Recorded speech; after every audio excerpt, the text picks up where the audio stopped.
pour ce point de marché du mercredi 31 janvier 2018. Alors aujourd'hui, nous allons prendre un peu plus de temps. On va se focaliser sur ce qui s'est passé aux États-Unis. On a eu le fameux discours de Donald Trump devant le Congrès. On va avoir le communiqué du FOMC qui sera publié ce soir à 20h heure française. Donc voilà, on va faire un petit focus sur les US pour ce webinaire. Avant toute chose, je vous invite à prendre connaissance de cet avertissement égale sur le risque. Le trading avec effet levier amplifie toujours les gains et les pertes. Un compte risque limité présente un risque de perte du capital investi. L'investissement sur compte titre présente un risque de perte en capital. IG fournit exclusivement un service d'exécution d'ordre. La présentation est à titre indicatif et ne saurait être considérée comme un conseil ou une recommandation. Alors, bonjour à vous Edgy, bonjour mon cher François, j'espère que vous allez bien. Loïc, que je salue également, Raymond, Eliane, Gilles, son, image, ok, 5 sur 5. C'est parfait, merci Gilles pour cette confirmation. Bonjour à tous les auditeurs et auditrices. Le briefing de l'actualité, alors on a eu à Wall Street, comme vous avez pu le constater, on a eu Amazon, Berkshire et JP Morgan, pardon, qui vont créer une structure ensemble pour fournir une assurance montée moins coûteuse à leurs salariés. Au niveau du discours de Donald Trump, le fameux State of Union devant le Congrès américain, donc c'est une fois par an. La première fois, c'était donc en 2017. Il venait d'être élu. Il y avait c'est l'ingérence russe qui était encore au premier plan et ce qui lui avait empêché de vraiment faire un discours. Là, c'est du coup son premier vrai discours devant le Congrès et bien écoutez, Donald Trump a demandé au Congrès de soutenir son plan d'investissement de 1500 milliards de dollars. Alors, ce n'est plus 1000 milliards, c'est 1500. Pour rappel, c'était une promesse qu'il a annoncée dans sa campagne électorale. Alors le montant, je me souviens plus exactement, c'était combien dans son dans ses promesses de campagne, mais c'était ce plan d'investissement massif dans les infrastructures publiques était prévu dans dans sa campagne électorale. Voilà, donc c'est 1500 milliards, va falloir les trouver, c'est 1,5 trillion, donc c'est beaucoup. 1,5 trillion de dollars, c'est quand même une belle somme, afin de faire eh bien des belles routes, des beaux ponts, je cite, et tout ce qui va avec.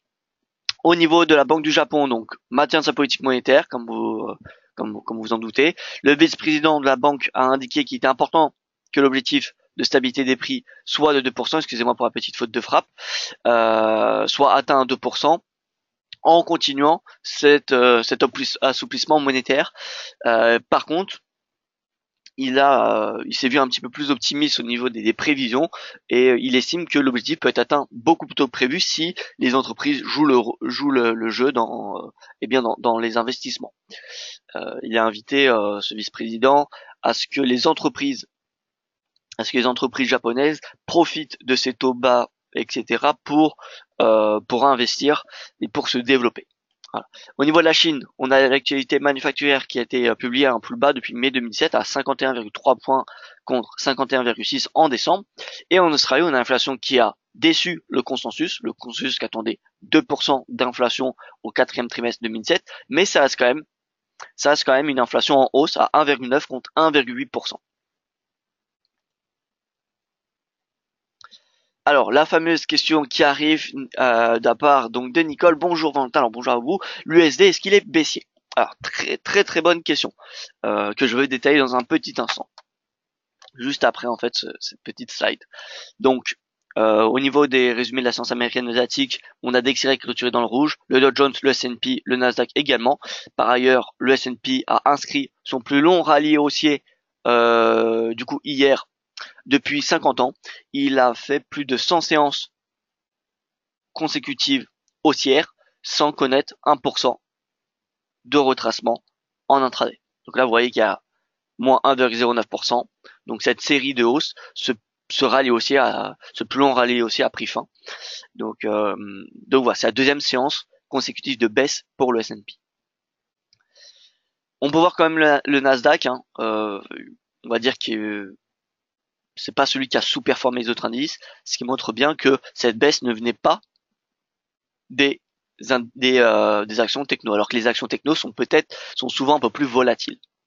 Voilà. Généralement, quand il y a une baisse à Wall Street, ça se fait soit par les bancaires, donc on peut le voir sur le Dow Jones, parce que le Dow Jones a une pondération plus importante sur les bancaires que que ses frères le S&P et le Nasdaq, alors que le Nasdaq a une pondération, comme vous savez, beaucoup plus importante sur les technos. Donc là, on peut voir que c'est plutôt les bancaires et le pétrole en fait qui a attiré les bourses vers le bas. Le rendement obligataire a pris 2 points de base hier, 2,72%, c'est un plus haut depuis 2014. Le yen ce matin recule légèrement, le gold progresse, le Nikkei recule et le Hang Seng, voilà, on ne l'arrête plus, il continue, il reprend sa hausse. Alors, on va passer dans le vif du sujet, le dollar, que faire? Est-ce que le dollar, on l'achète ou on le vend? Alors moi, mon objectif dollar, pour vous rappeler en début de semaine, c'était qu'il revienne à 90 d'ici les prochaines séances. C'est pour un moment assez mal parti, mais est-ce que ça peut être atteint ce soir avec le communiqué du FOMC? C'est possible, comme vous en doutez. Moi, mon biais penche plus vers le oui. Alors, qu'est-ce que j'attends pour le communiqué du FOMC? Honnêtement, je n'attends rien de nouveau ce soir. C'est-à-dire par rapport au communiqué du mois de décembre, ça devrait être l'inflation a progressé, mais elle reste pas stable, pas assez proche de l'objectif de 2%. Voilà, ça va être ça, en gros, la ligne du communiqué du FOMC ce soir. Donc concrètement, rien de nouveau. Rien de nouveau. Maintenant, on est en fin de mois, on est le 31 janvier. Nous sommes le 31 janvier. Regardez un petit peu le dollar. Vous voyez qu'on a fait il y a un mois quand même moins 3,55% sur le dollar. C'est le mois, je pense, le plus baissier depuis.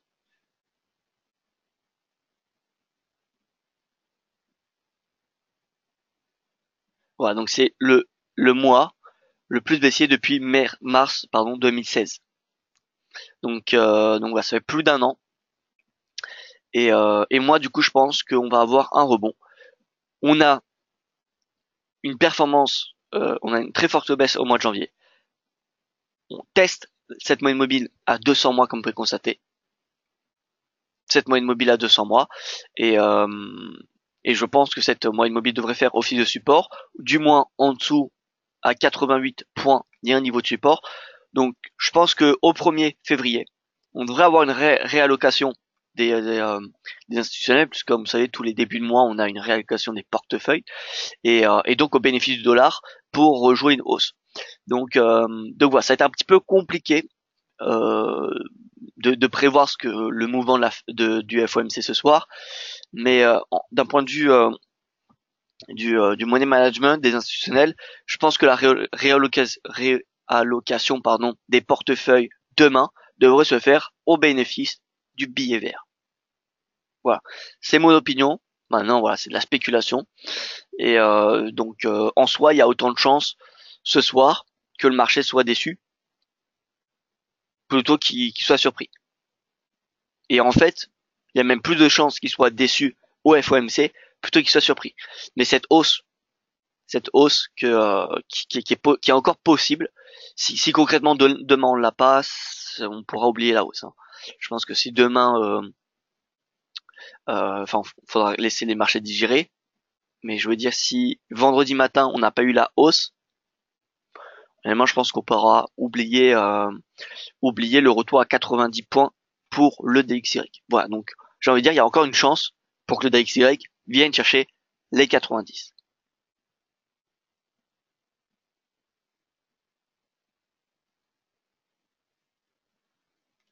François qui me dit, oui, je partage comme toi le dollar boule à venir. Alors c'est relatif, hein, moi, je n'en sais pas une tendance haussière, mais voilà, un repli en tout cas, un repli jusqu'à 90. Est-ce que je sais lorsque les GAFAM publient leurs résultats? Alors il me semble que c'est post-séance, donc ça va être ce soir à 22 heures qu'ils vont commencer à publier leurs résultats. Il me semble. Voilà. Bonjour, quelle est la tendance du DAX? Alors il va venir tout de suite. Voilà, donc j'espère avoir répondu à votre question, Nicole. Honnêtement, on est sur un timing assez délicat parce que encore une fois, le FOMC a autant de chances, a plus de chances de décevoir ce soir étant donné que voilà, on n'attend pas de hausse des taux. Il y a 3,75% de probabilité d'une hausse des taux ce soir. Donc concrètement, la hausse des taux, il n'y en aura pas. La hausse des taux, la première, elle est pricée pour mars, je vous le rappelle. Et le communiqué, eh bien écoutez, a priori on devrait avoir le même qu'au mois de décembre. Donc on ne devrait pas avoir de surprise. On ne devrait pas avoir de surprise. Maintenant voilà, le ton il peut un tout petit peu changer. Mais donc voilà. Et surtout là où j'anticipe une hausse du dollar, c'est aux réallocations des portefeuilles demain. Donc disons que vendredi on devrait être fixé. Bon, vendredi il y a le NFP, mais vendredi si on n'a pas eu de rebond la veille, donc pendant le sens de jeudi, ça me semblerait peu probable qu'on ait un rebond jusqu'à 90. Voilà. Donc le SDN, il se stabilise à 108 en bas de son range. Concrètement, le 108 c'est le bas de son range. Vous voyez qu'il a été testé c'est son troisième test. Hein. On a le point bas du printemps 2017, le point bas de l'été 2017, et là on est à l'hiver. On est l'hiver et on a un test des 108, donc on est en bas du range. Bas du range, c'est une forte zone de support. D'autant plus qu'il évolue dedans depuis presque un an, on va dire. Un peu presque un an. Donc si on a ce fameux breakout du support, on aura le signal baissier jusqu'à 105. Voilà, maintenant faut pas.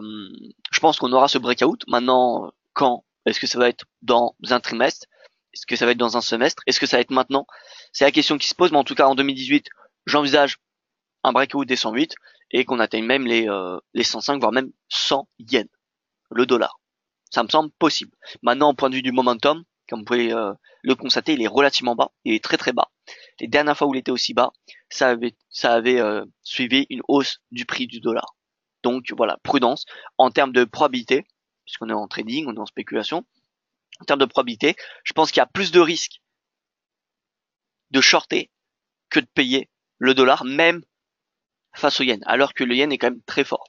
Je pense que le dollar, encore une fois, il peut avoir une super performance à court terme. Maintenant, si le DXY ne conclut pas, n'a pas ce fameux rebond demain ou ce soir, je pense que on pourra se poser la question si faudra payer 108 ou faudra pas clôturer en petite perte ou au point d'entrée, tant pis.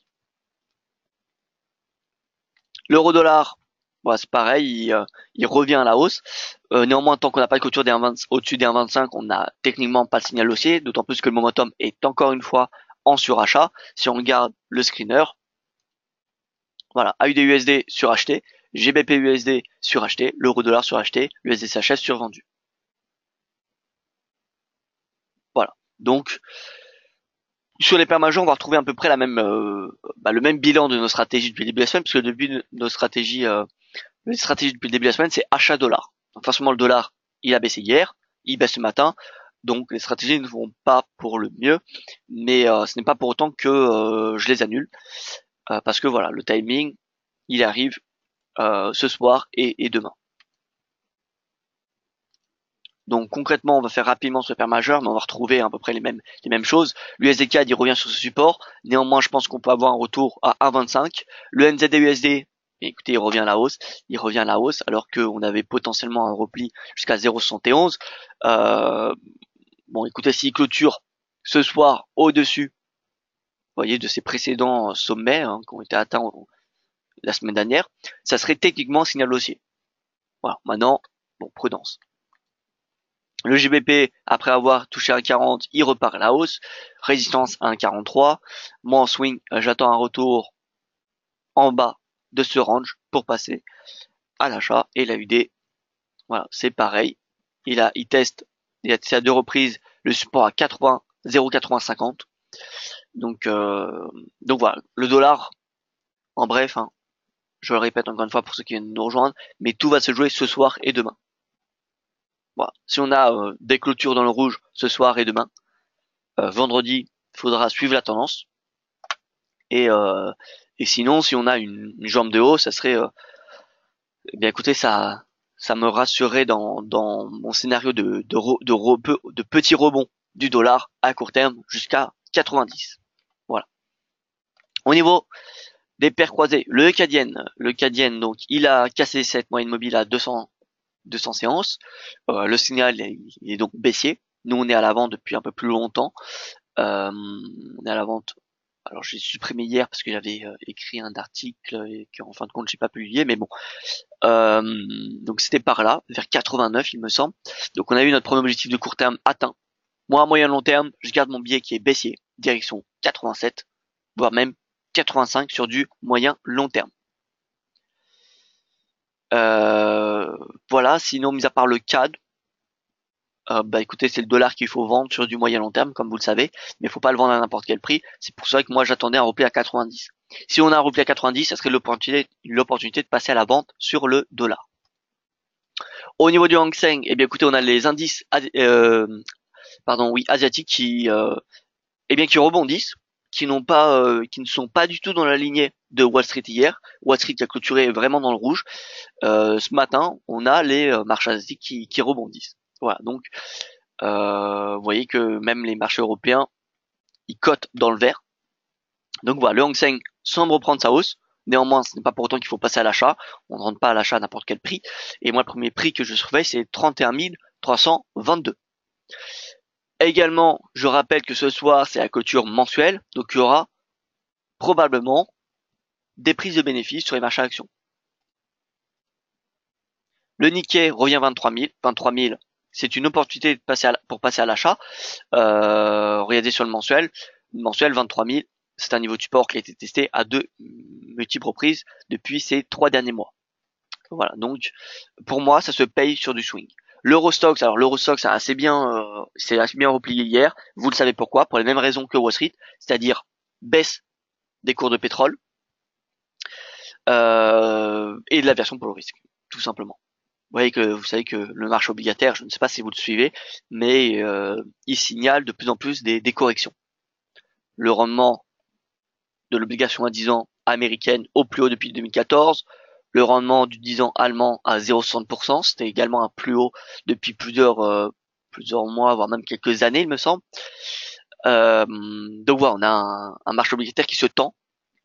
Que veut dire un marché obligataire qui se tend? Quelle est la conséquence sur le marché action? Eh bien, un marché obligataire qui se tend, ça veut dire des rendements, en d'autres termes, hein, qui sont plus élevés. Si des rendements sont plus élevés sur le marché obligataire d'État, ils seront également sur les marchés obligataires corporate, sur les obligations d'entreprise. Si elles sont plus élevées sur les obligations d'entreprise également, eh bien, c'est des intérêts que vont devoir payer en plus les entreprises. Donc, moins de capacité d'investissement ou de bénéfices. Et donc, qui dit moins de bénéfices, dit moins de dividendes, tout simplement. Voilà, donc, une tension sur les marchés obligataires, c'est pas bon pour les emprunts, le coût des emprunts des entreprises ou même des États. Mais c'est surtout des entreprises qui ont un impact sur le S&P ou sur les autres marchés. Donc, regardez, on fait une petite parenthèse sur les marchés obligataires. Le Bund, le fameux Bund, donc c'est le prix d'une obligation à 10 ans allemande. Et vous voyez qu'il est revenu à ses niveaux de 2015. Il est revenu à ses niveaux de 2015. D'ailleurs, c'était dans un de mes articles. Vous voyez, donc, tac, voilà, on est donc là, les prochains niveaux de support, ils sont assez bas. On va voir un petit peu clôture 2015, clôture 2014.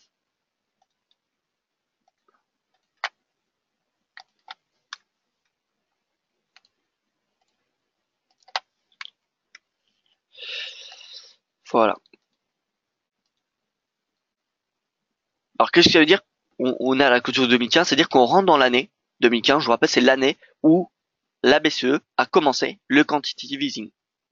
Donc on peut voir que le rendement eh bien revient au final à son niveau presque pré-QE. Alors on n'y est pas encore, faudrait pour cela qu'il revienne à sa clôture de 2014, mais on y est presque. Nous sommes relativement proches. Voilà, donc actuellement à 15 000, à 157 pardon, parce que moi j'ai les décimales qui sont inclus, mais actuellement à 157,58 euros, points pardon, oui euros. On a le Bund qui est clairement baissier et donc on voit bien, ça illustre bien la tension sur le marché obligataire européen, mais également sur celui américain. Si vous regardez celui américain, on se met en mensuel. En mensuel, vous voyez que c'est pareil. Après avoir atteint des plus hauts, donc des rendements extrêmement bas, plus il est haut, plus l'obligation est haute. plus le rendement est faible. Et là, vous voyez qu'on arrive clairement, on revient dans une tendance qui est plutôt à la baisse, hein. On est en dessous de la moyenne mobile à 200 jours, que ce soit sur le T-Note ou sur le Bund.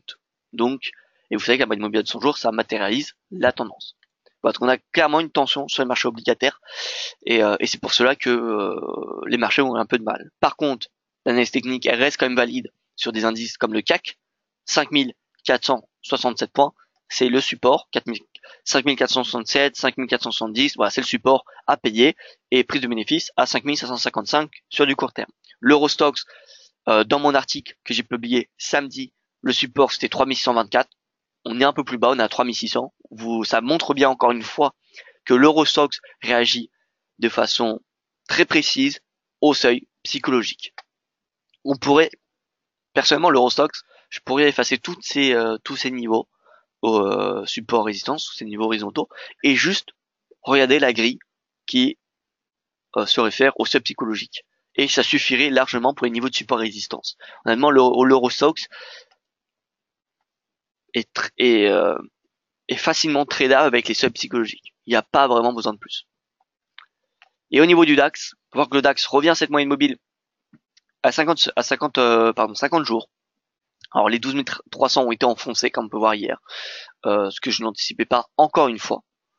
Donc voilà, actuellement le prix, alors il y a 13 237. On peut voir qu'on a un léger rebond ce matin, léger rebond qui devrait être calmé si l'euro progresse trop. Si l'euro progresse trop, ça va être compliqué à ce que les indices de la zone euro progressent, comme vous en doutez. Alors, Loïc qui me demande le WTI, le Bitcoin. Alors, je vais venir juste après les indices. Birma, bonjour. Penses-tu que l'USD-CAD, celle, c'est bon? Alors, non, encore une fois, moi, que ce soit tous les paires majeures, que ce soit l'USD-CAD, l'euro-dollar, le GBP, peu importe, le DXY, je pense qu'on est sur un timing très risqué pour prendre une nouvelle décision. Qu'elle soit à l'achat ou à la vente, honnêtement, on est risqué. Moi, je garde mon billet haussier parce que, voilà, je suis depuis le début de la semaine. Je pense que ce soir, on va dire qu'il y a autant de chances qu'on ait un mouvement haussier que baissier. Par contre, demain, au niveau des réallocations des portefeuilles des institutionnels, il y aura probablement un bénéfice pour le dollar parce qu'il a trop été vendu ce mois et donc on devrait avoir un petit peut-être un rebond qui pourrait se faire en début février. Voilà, donc pour prendre une décision, que ce soit l'achat ou à la vente, peu importe, mais sur toutes les paires majeures, tant qu'il y a le dollar qui est inclus, faudra la prendre vendredi au 2 février, après qu'on ait eu le réallocation des portefeuilles de tous les institutionnels, que ce soit asiatiques, européens ou américains. Voilà, donc voilà. Jamal, bonjour à vous. Pour les indices américains, comment se fait-il que ça a chuté?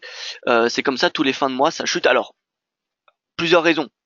Alors, c'est pas tous les fins de mois que ça chute autant, mais oui, c'est vrai que les fins de mois, c'est synonyme, je ne dis pas que c'est tout le temps, mais c'est synonyme de prise de bénéfice. Parce qu'encore une fois, fin de mois, c'est prise de bénéfice des institutionnels, et ensuite ils réallouent leur portefeuille au début du mois. Voilà, donc c'est comme les trois sorcières, comme les trois sorcières. Peut-être trois sorcières c'est un peu faible, mais ceux qui connaissent les quatre sorcières, c'est le troisième vendredi du dernier mois du trimestre, de chaque trimestre. Donc ça va être le troisième vendredi de mars, troisième vendredi de juin, troisième vendredi de septembre, troisième vendredi de décembre. Là, on a des contrats futurs. Contrats futurs, c'est là où sont exposés les institutionnels. Les contrats futurs expirent pour la plupart, même pour quasiment l'intégralité, pendant cette fameuse journée des quatre sorcières. Et donc, on a prise de bénéfice. C'est pour cela que la journée des quatre sorcières, alors en termes de probabilité, je n'ai pas fait de probabilité, donc je ne saurais pas vous dire s'il y a 60% de chances de connaître une baisse, mais c'est soit une baisse, soit une hausse. Voilà. Parce qu'on a les réallocations des portefeuilles. Donc voilà, fin de mois, réallocation de portefeuille, mais hier, ce qu'on a connu, c'est surtout parce qu'on a une tension sur les marchés obligataires. C'est surtout pour cela. Si on n'avait pas eu cette tension sur les marchés obligataires, je ne pense pas qu'on aurait eu ce repli de 1%. Parce que ce repli de 1%, de plus d'1% sur le S&P, il n'a pas eu lieu en décembre, il n'a pas eu lieu en novembre. Donc voilà, il y a une différence. Et pourtant, il y a eu bien un changement de mois de novembre à décembre et de décembre à janvier.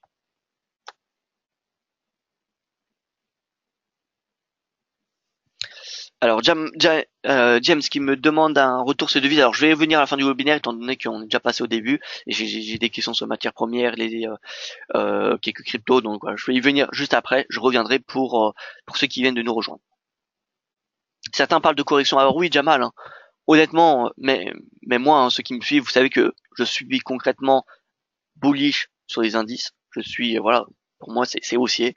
Il n'y a pas de raison de. Enfin, quand on voit un graphique comme cela, ça me semble peu.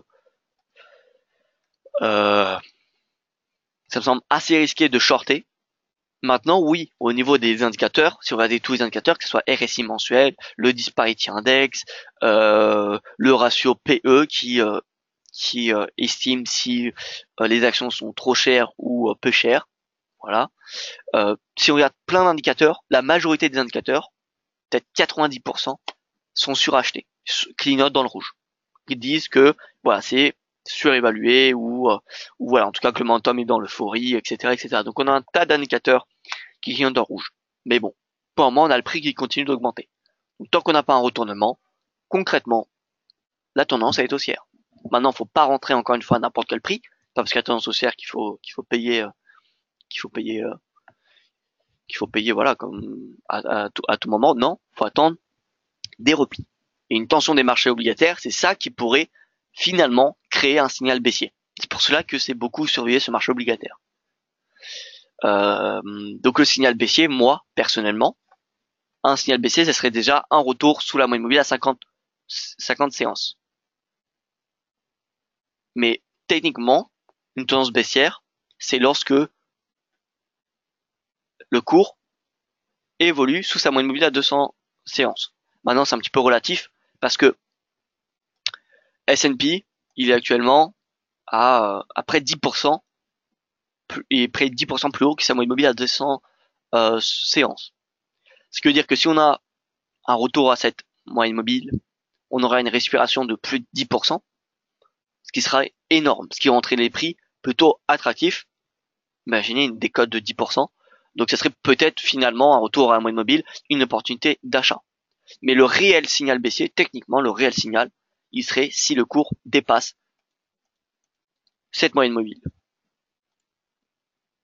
Entre-temps, on va parler de phase de respiration, de petites corrections, mais des corrections mineures. On va pas parler d'un bear market. Voilà, donc pour le DAX, honnêtement, ça va être compliqué un peu la journée, ça va dépendre de l'euro, ça va dépendre du pétrole, ça va dépendre des rendements obligataires, les rendements obligataires qui profitent aux banques, hein. Les banques étaient sous pression pendant les cycles pendant les cycles d'assouplissement monétaire des différentes banques centrales. Maintenant que les rendements se détendent, alors il faut que ça se détende délicatement, hein, pas trop parce que sinon ça peut faire un crack, mais euh, s'il continue à se détendre progressivement, eh bien ça devrait être bénéfique pour les marchés, pour les bancaires tout simplement.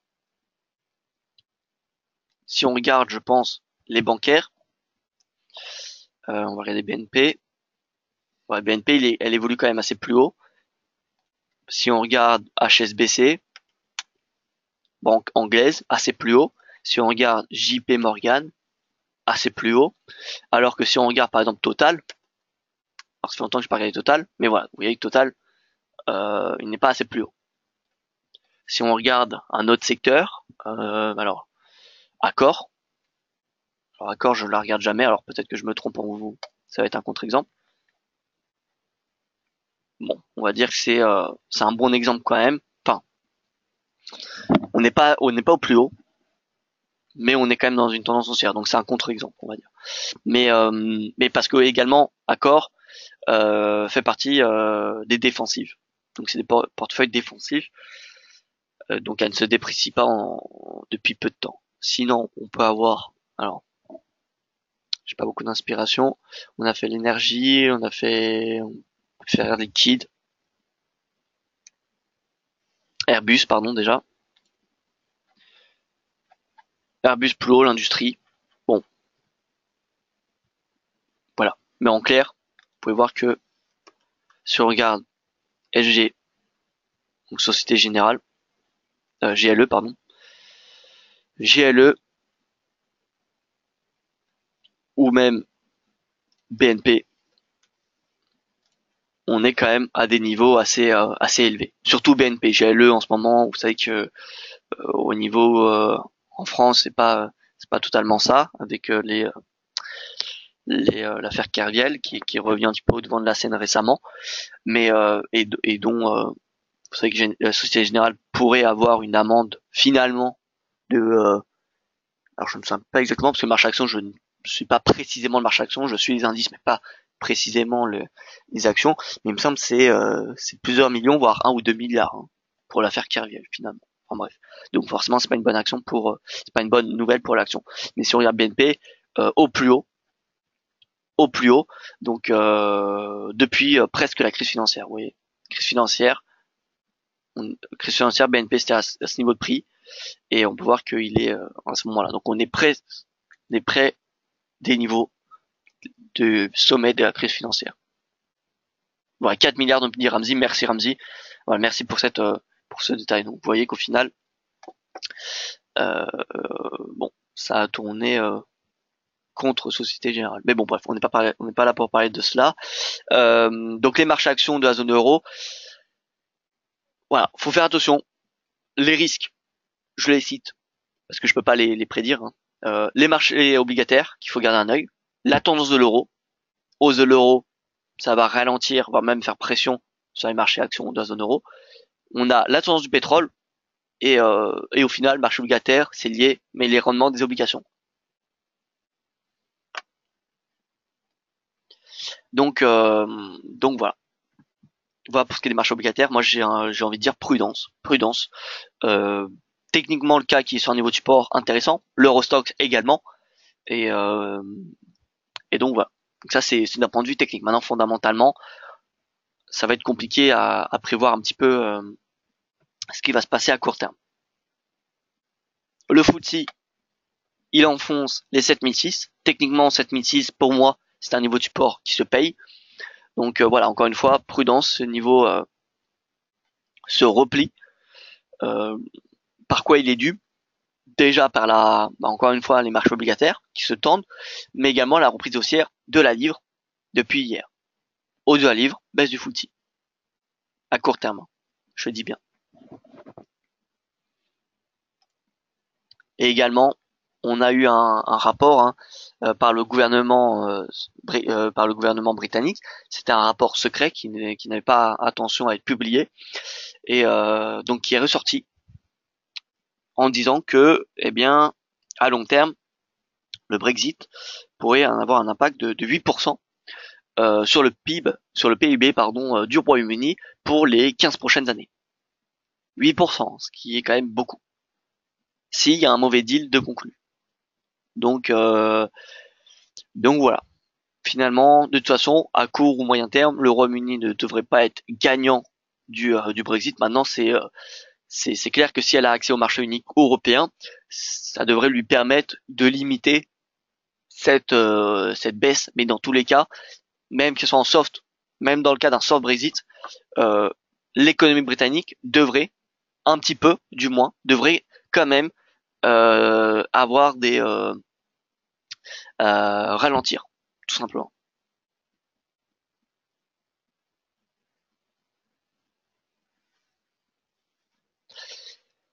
Au niveau des matières premières, donc l'or qui se reprend étant donné que le dollar eh bien a repris sa baisse, a été baissier hier. Moi j'anticipe toujours, encore une fois, je suis toujours haussier dollar ce matin, néanmoins avec un timing délicat, mais je préfère garder le cap. Et vendredi, comme je vous l'ai dit, nous serons fixés sur le dollar normalement. Et donc l'once d'or, bon, on a ce rebond, mais si je suis aussi sur le dollar, il y a peu de chances que l'once d'or puisse progresser. Donc, enfin que je puisse me positionner à la hausse également sur l'once d'or. Donc voilà, je préfère garder également mon biais baissier sur l'or. Le brut et le Brent sur support. Moi concrètement, je pense que voilà, ils sont dans des zones de consolidation. Le Brent à 68 dollars, c'est un support qui pour moi se paye.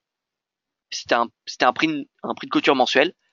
Pour information, c'était le plus haut mensuel du rebond de 2015. Vous voyez, 2015, le rebond. Et là, on a eu le plus haut mensuel. Donc c'est un niveau de support important. Néanmoins, la, La réelle constante à surveiller, j'ai envie de dire, sur le Brent qui est le baril international, je le rappelle, c'est réellement 7 mois immobilier à 50 jours et son inscription dans son canal. Son inscription dans son canal. S'il casse son canal, on aura un fort signal baissier. Par contre, à court terme, on peut voir qu'on a un momentum qui est revenu à 50, momentum revenu à 50 sur le Brent, sur le brut. Donc on a potentiellement un rebond qui pourrait se faire à court terme. Ça pourrait être grâce au stock de pétrole brut cet après-midi. Je rappelle que ça fait 10 semaines consécutives qu'aux États-Unis, les stocks de pétrole brut diminuent.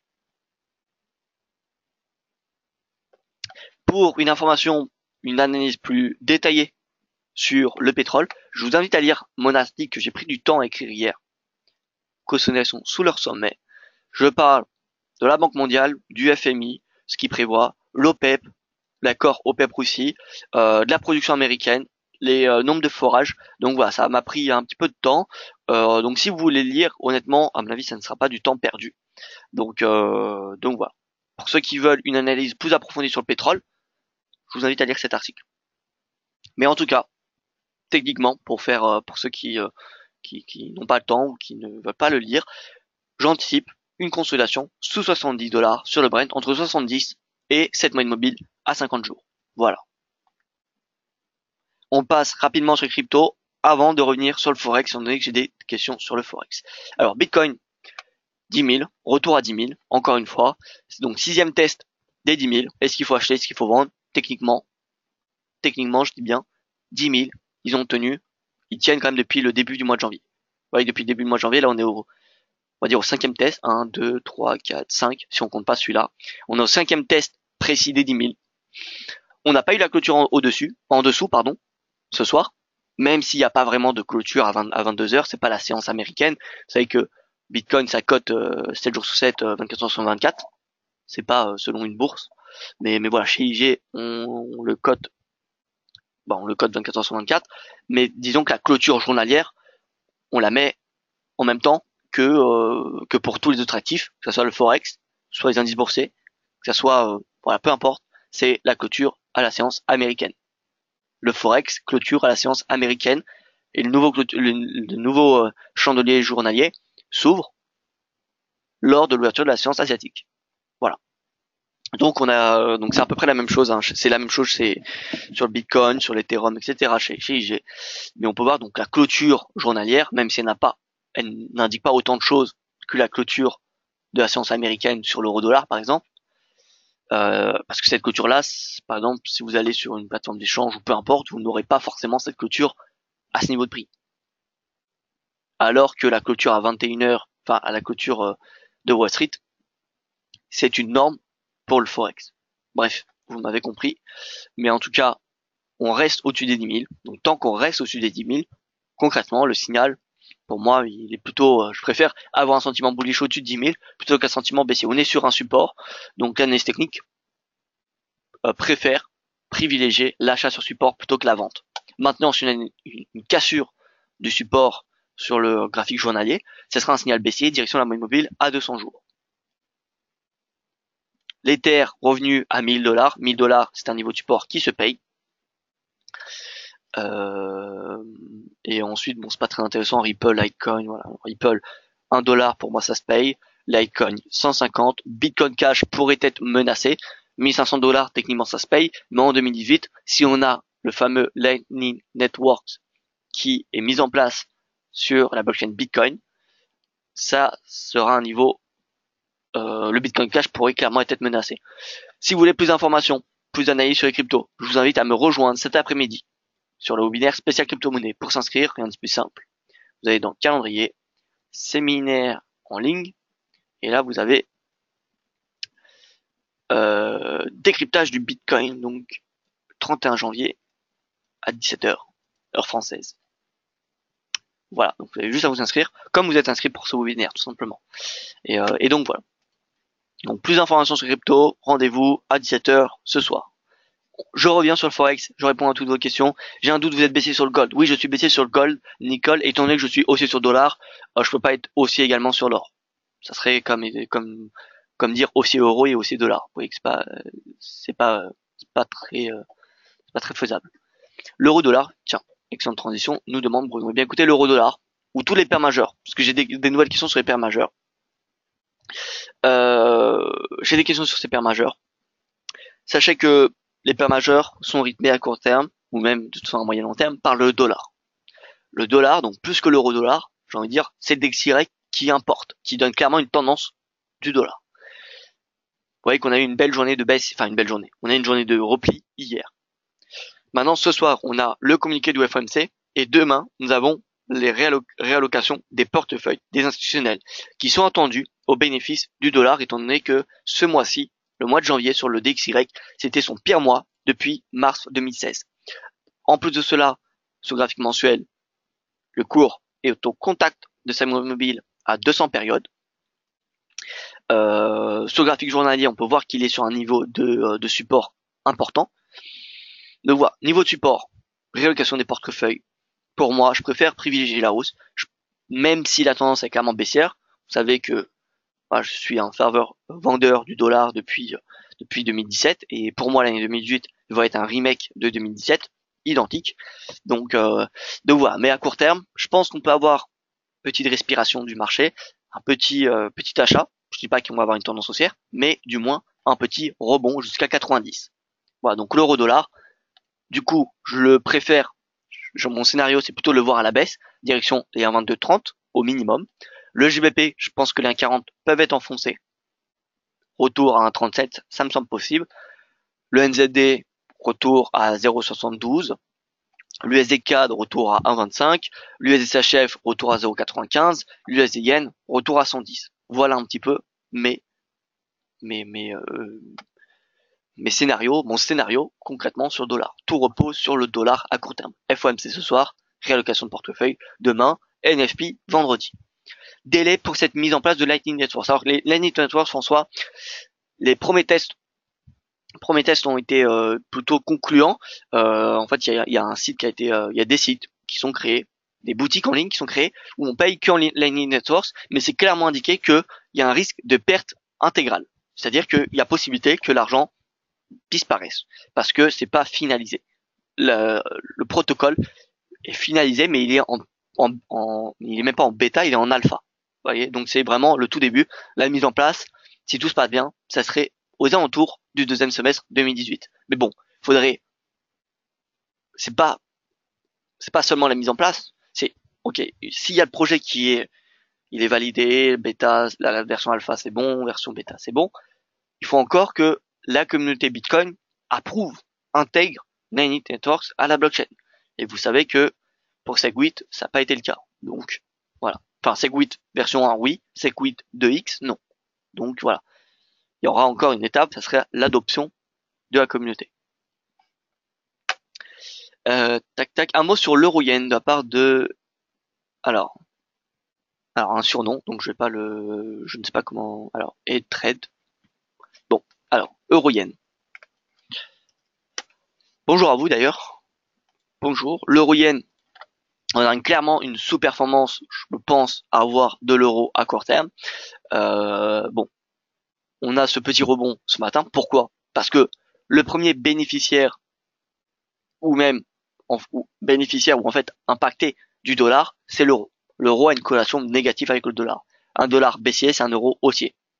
Vous voyez. Donc, s'il y a une baisse du dollar, le premier bénéficiaire sera l'euro. Et à l'inverse, si on a une hausse du dollar, le premier impacté sera l'euro. Moi, encore une fois, mon opinion sur le dollar, je répète encore, mais je suis plutôt baissier à court terme.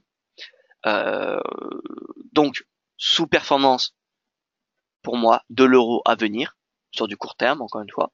Et donc le yen plutôt devrait super-performer.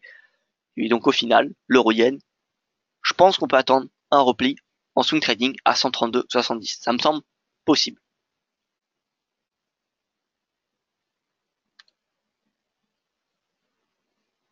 USD-yen baissier. Non. USD-yen pas baissier. USD-yen pas baissier. Voilà. USD, encore une fois, je suis haussier sur du court terme depuis le début de la semaine et nous serons fixés si oui ou non nous avons raison ou pas d'être haussier vendredi matin. Voilà, écoutez, je pense qu'on a fait le tour du marché. On a fait le tour du forex, des indices, matières premières, crypto, rapidement des cryptos. Mais donc voilà, j'ai répondu à toutes les questions. Donc écoutez, je vous souhaite une excellente journée. Je vous donne rendez-vous demain pour le prochain webinaire. Pour ceux qui sont intéressés aux crypto-monnaies, webinaire spécial crypto-monnaie à 17h aujourd'hui. Donc voilà, n'hésitez pas à me rejoindre. Et écoutez, excellente journée à vous. À demain pour ceux que je ne retrouverai pas ce soir. Et sinon, en attendant, rendez-vous sur les réseaux sociaux et sur le site DailyFX. À demain.